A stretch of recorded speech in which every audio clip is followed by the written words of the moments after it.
Nature గురించి మీకు experience ఏం గురుగారు? నేచర్ అంటే దాంట్లో నుంచి అన్న మీకు తెలిసిన ఎక్స్పీరియన్స్ త్రో చేయండి గురుగారు. ఒక పంచిభూతాలు ప్రతి మనిషి కూడా మనం అనేది ఉరక జనరల్గా ఏంటంటే గాలి పీల్చుకొని ఒక క్షణం లేవు, ఈ భూమి మీద కాలు పెట్టకుండా మనం ఉండలేము, మంచినీళ్ళు తాగకుండా మనం ఉండలేము, సూర్యుడి రసం లేకుండా, సూర్యుడి రసం అగ్ని, మన లోపల ఆహారం అగ్ని కావాలి, ఆహారం తినాలని వండుకొని తినాలి, మన లోపల అగ్ని లేనిదే మనం తినేది ఆహారం అరిగించలేము, సూర్యుడి రసం లేనిదే మన ఎనర్జీ లెవెల్ ఫోటోసింథసిస్ జరగదు. ఎందుకంటే ప్రాబ్లం అంటే ముందు కొంచెం ఎండలోకి వెళ్ళి నడమంటారా, ఏమంటారు అలాగే అంటుంటారు కదా. ఇట్లా ఇన్ని పంచిభూతాలు మనకి బాడీని టైఅప్ అయ్యి దీన్ని రౌండ్ ఆఫ్ చేసుకొని నడుస్తున్నాం మనము. అసలు పంచభూతాల గురించి అసలు మానవుడు మర్చిపోతున్నారు, ఏంటి కారణం అంటే మీకు తెలిసిన ఎక్కడ గాడి తెప్పాడు మనిషి? అంటే మనం మెకానికల్ అయిపోతున్నాం. మన లైఫ్ ఉదయం లేసామా, స్నానం చేసామా, టిఫిన్ తిన్నామా, ఆఫీస్కి వెళ్ళామా, పని చేసామా, వచ్చామా, స్నానం చేసామా, మళ్ళీ భోజనం చేసామా, పడుకున్నామా, అంతే. లైఫ్ అనేది అంతే అంతే. లైఫ్ అంటే ఇంతే అని ఫిక్స్ అయిపోయారు జనం. ఇది కాదు కదా లైఫ్. అసలు మనం ఎక్కడున్నాము, ఏం చేస్తున్నాము, మనం చేస్తున్న దాంట్లో మనం ఎంతవరకు కరెక్ట్ చేస్తున్నాం, ఎంతవరకు రాంగ్ చేస్తున్నాం, మనకు మనం అనలైజ్ చేసుకుని మన ఫ్రీ టైంలో మనం ఏం చేయగలం, మనం ఏం సర్వ్ చేయగలం, ఈ సొసైటీకి ఏం చేయగలం, ఇలా ఆలోచిస్తూ ప్రకృతికి ఏం చేయగలం, అది కూడా ఆలోచించాల్సిన అవసరం. ప్రకృతి మన చేసేంత అర్హతలు కాకపోయినా ఒక ట్యాంక్స్ భావనతో కృతజ్ఞత భావంతో డెఫినెట్గా మనం ప్రకృతికి ఇంటర్న్ ఏమి ఇవ్వగలం.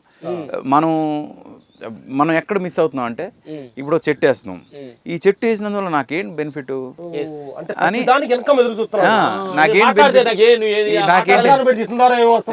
నాకేంటి అన్నాడు.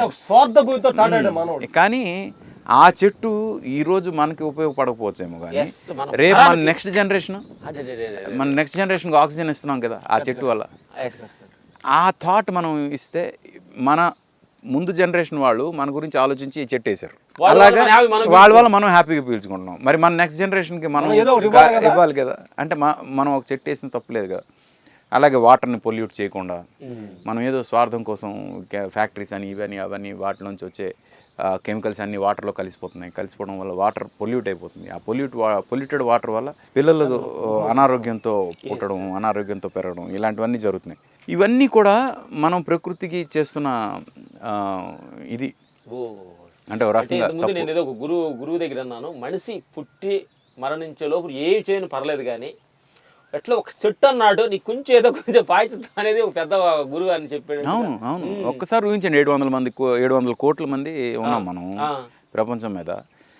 అందరం చెట్లు నాటామనుకోండి, 700 కోట్లు చెట్లు ఒక్కసారి పెరిగితే నెక్స్ట్ జనరేషన్ ఎంత ఆక్సిజన్ ఎంత వస్తుంది చెప్పండి.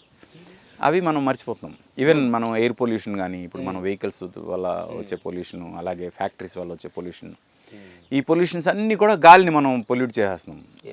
దానివల్ల మనం తెలియకుండా మన నెక్స్ట్ జనరేషన్కి జబ్బులు ఇవన్నీ ఇస్తున్నాం మనమే. అంటే మన పిల్లల్ని మనం కరెక్ట్గా ఇది చేయలేకపోతున్నాం అని నా ఫీలింగ్. థ్యాంక్స్ భావంతో మనిషి ఒక చెట్టు అయిన నాటి నెక్స్ట్ తరానికి అందించటమే ఉత్తమమైన మార్గం అనేది గురుగారు నోటుగా. నాకు ఒకటి అర్థమైంది ఏంటంటే, అంటే మ్యాథమెటిక్స్ గురించి మీకు తెలిస్తే చాలా ఈజీ అవుతుంది. అది ఏంటంటే ఒక మనిషి ఎప్పుడు కూడా తను ఉన్న స్టేజ్ నుంచి నెక్స్ట్ లెవెల్కి వెళ్ళాలని ప్రయత్నం చేస్తాడు. అది రియల్గా మనిషికి. ఇప్పుడు మీరు అమెరికా ప్రెసిడెంట్ అయినా ఇది కాదు కదా ఇంకేదో అవ్వాలి అని అనుకుంటారు, అవునా కదా? ఈ ప్రపంచం అంతా నా చేతిలోకి రావాలి, ఈ మనసుకున్న లక్ష్యమే అది ప్రపంచాన్ని అంతటి ఆడాలి కదా, ఓన్లీ అమెరికా ఏంటి అనే ఫీలింగ్ వస్తుంది మీకు. ఇప్పుడు కడుపులో అన్నం పెట్టండి, నెక్స్ట్ ఏంటి అంటే ఈ రోజు మంచి కూర పెట్టారు, దీంతో తృప్తి పడతారు కదా. అవును, ఇంకా అందుకు మనిషి ఎప్పుడు కూడా నెక్స్ట్ అని ఆలోచిస్తాడు. అదేంటంటే ఆ ఆలోచన ఎక్కడి వరకు వెళ్తుంది అంటే ఇన్ఫినిటీ వరకు వెళ్తుంది, అనంతం. దానికి అంతం లేదు. పోతే లైఫ్ ఇంతే ఉంది, ఇంతే ఉంది. ఇప్పుడు ఇంతలోని అంతకి వెళ్ళాం కదా, బట్ స్టిల్ మనం వెళ్ళిపోదాం అని ప్రయత్నం చేస్తున్నాం. దానికి మ్యాథమెటిక్స్ లో ఏం చెప్తారంటే 1 into infinity అనమాట. అంటే 1 అంటే నేను, నా ఆలోచనలు మల్టిప్లై అవుతున్నాయి, అందుకు ఇంటూ ఇన్ఫినిటీ అంటే అనంతంకి ఈజ్ ఈక్వల్ టు ఇన్ఫినిటీ. అంటే మనం ఇన్ఫినిటీ అవ్వాలంటే మనం ఇన్ఫినిటీకి ఏం చేయాలంటే మనం ఇన్ఫినిటీ సంవత్సరాలు బతకాలి, మనం అనంతమైన సంవత్సరాలు బతకాలి, అప్పుడే మనం అది అచీవ్ చేసుకోవాలి. బతకడం లేదు. ఆ ఇన్ఫినిటీ రావడం కోసం ఇంకో ఫార్ములా ఉంది. అదేంటంటే 1/0 ఈజ్ ఇన్ఫినిటీ మ్యాథ్స్లో. 1/0 ఈజ్ ఇన్ఫినిటీ అంటే అర్థం ఏంటి? 1 అంటే మనం, 0 అంటే ఏమీ లేదు, ఏమీ లేని దాన్ని 0 అంటారు. బై అంటే ఏంటి? ఇంటూ అంటే మనం మల్టిప్లై అవుతున్నాం కదా. బై అంటే ఏంటంటే విత్ ఇన్. అంటే 1 AIIMS at nothing with in. అంటే ఏంటంటే మనం ఏమీ ఎయిమ్ చేయకుండా మన లోపల శూన్యాన్ని కనుక మనం చూడడం మొదలు పెడితే ఇన్ఫినిటీ వస్తుంది, రీచ్ అవ్వడానికి ఛాన్స్ ఉంది. ఇన్ఫినిటీ ఏ ఇన్ఫినిటీ కోసం మనం ట్రై చేస్తున్నాము, ఆ ఇన్ఫినిటీ మన లోపల మనం లోపల ఉంది. 1/0 ఈజ్ ఇన్ఫినిటీ. అది ఫార్ములా. ఇది మ్యాథమెటిక్స్ మ్యాథమెటిక్స్ ఏంటంటే మనం ఆ లోపల చూడకుండా ప్రయత్నించే పని అయితే ఏ రోజు చేరలేం, ఆ ఇన్ఫినిటీకి వెళ్ళాం. కానీ 1/0 అనే దానికి మనం ఇన్ఫినిటీ టైం అవసరం లేదు. ఏదో ఒక క్షణం మనం ఆ జీరోని అంటే ఆ శూన్యంలోకి మన లోపల మనం ఆ శూన్యాన్ని మనం చూడగలిగితే మనకి ఎన్లైటన్మెంట్ వస్తుందని. ఈ రోజు ఉన్న గురువులు అందరూ కూడా ఆ ఎన్లైటన్మెంట్ చూసిన వాళ్ళే. 1/0 ఈజ్ ఈక్వల్ టు ఇన్ఫినిటీ అనే సీక్రెట్ని తెలుసుకున్న వాళ్ళు వాళ్ళందరూ గురువులు అయ్యారు. ఇప్పుడు ఏంటంటే గురుగా చెప్పే విషయం ఏంటంటే భౌతికవాదుల మొత్తం ఒకటి నుంచి ఇట చూడటం మొదలు పెడుతున్నారు. ఇటు వెళ్తుంది అంటే మనిషిని వదిలేసి బయటికి వెళ్తున్నాడు.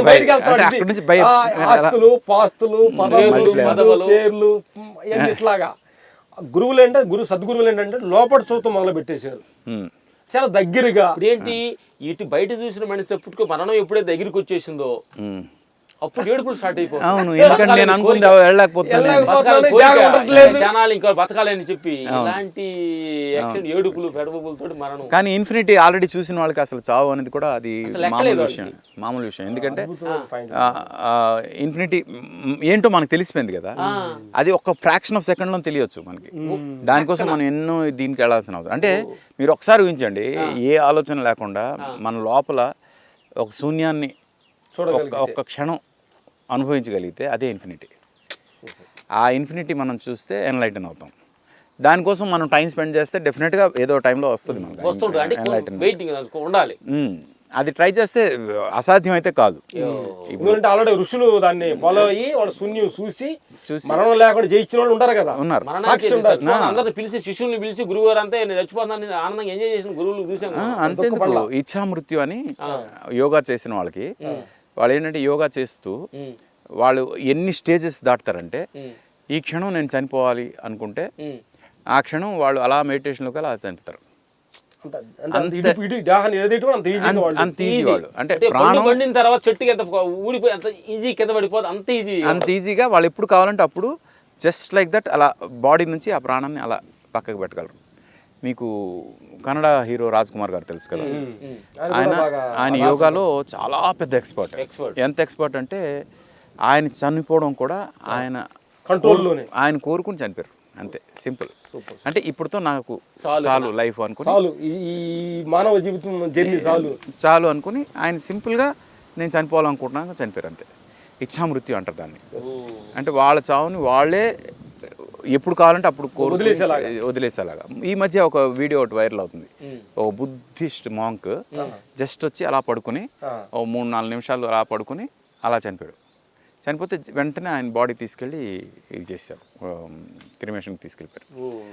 ఇచ్ఛామృత్యు అనడానికి నేను ఎగ్జాంపుల్ ఇవేంటంటే మామూలుగా ఒక మనిషి చనిపోవాలంటే బాడీ నుంచి సోల్ బయటికి వెళ్ళాలి, ఎంత ఘర్షణ పడుతుంది బాడీ, కానీ అవేమీ ఉండదు ఇలాంటి స్టేట్ లో. ఆధ్యాత్మిక చింతనలో ఈ చింతనలో బాగా ఉచ్చగట్టునకి వెళ్ళి ఆ మరణ స్థితిని వాళ్ళు అనలైజ్ చేసిన తర్వాత దీన్ని అర్థం అవుతున్నట్టు వాళ్ళకి. అంటే ప్రతిదీ మన కంట్రోల్లోకి వచ్చేస్తుంది. నేచర్స్ కూడా మొత్తం మన కంట్రోల్లోకి వస్తుంది. అది మన ఎంతో సాధన చేస్తే కానీ రాదు. ఆ సాధన చేసిన వాళ్ళు గురువులు కాబట్టి వాళ్ళ దగ్గర నుంచి కొన్ని సీక్రెట్స్ నేర్చుకోవడం మన లైఫ్.